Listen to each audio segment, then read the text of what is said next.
Normally in my videos, I try to provide a fair, unbiased, reasonable, accurate assessment of all the cars I examine. Not today.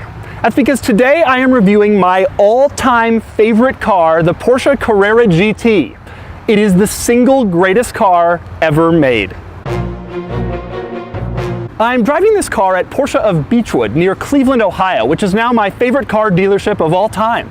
They graciously offered to let me drive it despite the fact that they have it listed for sale right now for $699,000. Let me repeat that, $699,000. This car is worth twice as much as my house, and I have recessed lighting and exposed bricks. So how could it possibly be worth $699,000? Well, this is normally part where I'd launch into the car's quirks, but the Carrera GT requires a little bit of an explanation first.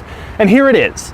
I truly believe that in the future, when all cars drive themselves and they're electric and automated and vehicles are something to be used like a bottle of hand sanitizer, future generations will look back at the Carrera GT as the single pinnacle of the automobile. I really believe that every supercar that came before it, the McLaren F1, the Ferrari F40, the Porsche 959, the Lamborghini Miura, all were marks on the way up the hill to the Carrera GT, which stands at the top, unrivaled.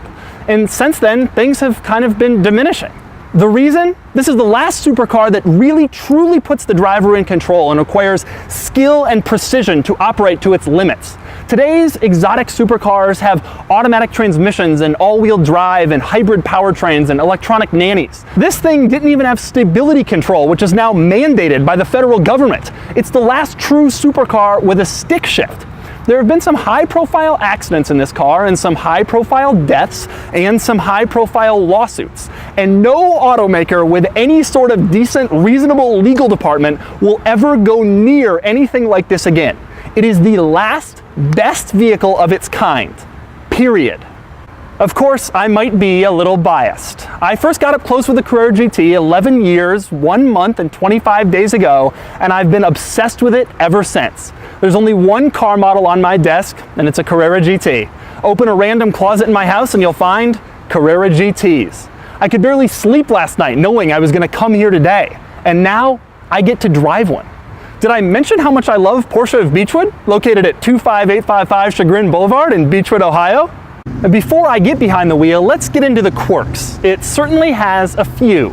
For example, the gear lever is right next to the steering wheel. It was for speed. The theory was if you were on a racetrack and you had to shift, you could just go, instead of having to reach all the way down here somewhere. And then there's the fact that these center lock wheel nuts are blue on the passenger side and red on the driver's side, so you don't accidentally screw the wrong one into the wrong side, which is important because on one side it's left-handed threads and on the other side it's right-handed threads. And then there's the roof, which came in 2 pieces and was designed to fit in the front trunk. Somehow. Also in the trunk is the center lock nut remover for the center lock wheels. I can only imagine what this part would sell for. Also unusual, the doors have a hidden inside pocket where you could put whatever you want to hide. Even I didn't know about this until we were filming this video and we accidentally opened it. Then there's the awesome rear wing, which raises at 70 miles an hour, or with the push of a button up front.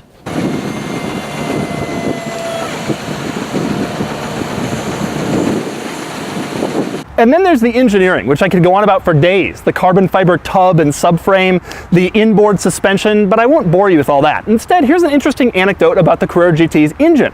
When the Carrera GT was first shown as a concept car, it had a 5.5-liter V10 with 558 horsepower. This was the craziest thing Porsche could have dreamed up to make a concept car. Except when they put the road version together, it actually had a 612 horsepower, 5.7-liter V10. In other words, the concept car, which didn't have to conform to regulations, which could have been anything Porsche wanted in its wildest dreams, actually had less power than the one they made for you to drive.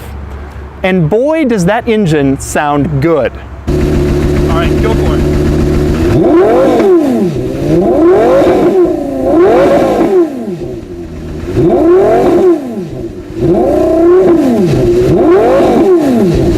But maybe the biggest quirk of the Carrera GT is its clutch. Unlike in virtually every single other manual transmission car ever made, in the Carrera GT, when you let off the clutch, you have to let it almost completely all the way up before you start pushing the accelerator.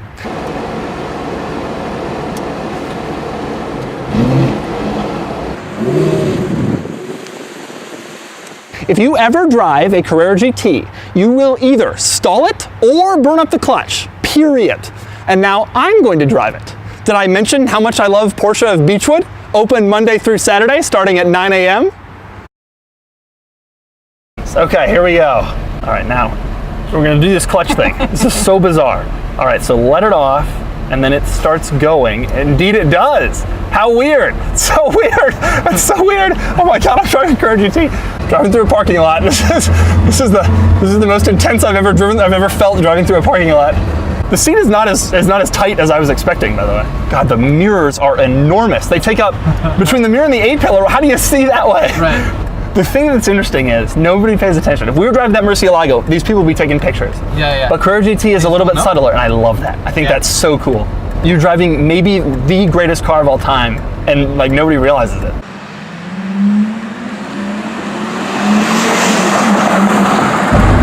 The ride is very harsh. Instantly you can tell the ride is harsh. This is a serious car.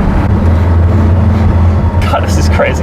This is so totally insane. This car's worth $700,000. Boy, it sounds very mechanical. I was warned of that. It's not like a 911 where it's really refined, or a Cayenne. It's like a race car, and it sounds like it. You hear everything. You know, for all the crap the clutch gets, once you get going, it's actually really easy to operate. The gear lever is actually pretty easy too. The car isn't that intimidating once you get going, but it is hard to remember how to activate that clutch so you don't burn it. You have to be very careful each first gear start that you don't screw it up. Especially knowing that a replacement clutch is, what, like $25,000. Yeah, that's...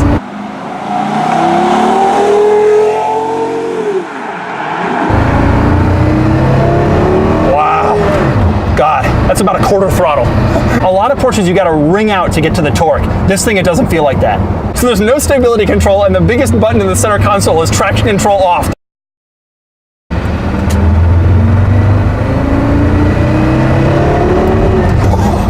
Easy to rev match.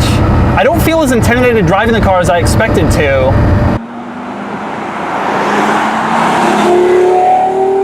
The mirrors are surprisingly big. They actually, like, you'd think there's visibility to be compromised, but the mirrors, you can see everything. The car is not that intimidating at low speeds. It feels fairly normal, but the ride is punishing. You gotta be like, yeah, I'm ready to drive my Carrera GT now.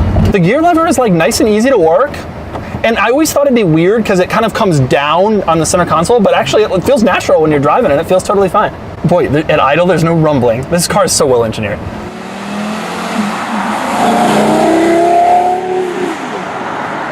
The clutch isn't tremendously heavy, it's just weird. So you can do it, it's a linear motion, it feels fine. It's just that it's this strange thing you gotta remember. It doesn't sound inside anywhere near as good as it sounds on the outside, the exhaust note. Like you can hear it, it's mechanical, you know what's going on, there's an engine happening. But on the outside, it sounds like a race car.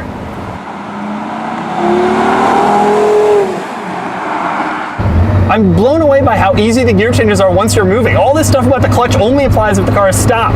I am cognizant of the fact that it's incredibly valuable when I drive it.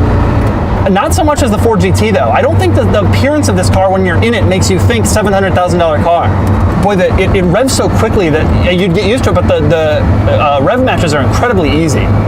And that ride is loud. Every aspect of the car is loud. You can hear everything that goes on in the engine, you hear the gear changes, you hear the tires on the pavement. This is not a quiet car. This car was not made to cruise around. Boy, the handling is, the turning is really quick. Wow. Just has explosive power. Oh my God, that's crazy. Wow. Oh my God. Man, when you're really on it, the power and the sound, insane, totally insane. I mean, the steering, I'm not taking a lot of turns, we don't have a lot of turns on here, but the steering rack is tremendously quick, there's no body roll. Yeah. I mean, you can just tell the car is obviously set up so perfectly for turning and steering. Right.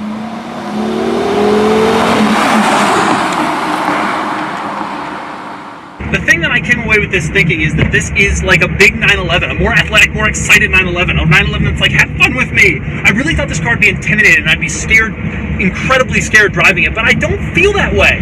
I feel like it wants to have fun, like all Porsches do. You can be goaded in this car, I think, into doing something you don't want to do simply because of how easy to drive it is. So aside from that clutch thing, this car is so simple to get on the road and have fun with. You really can feel a little bit overconfident in this car, I think.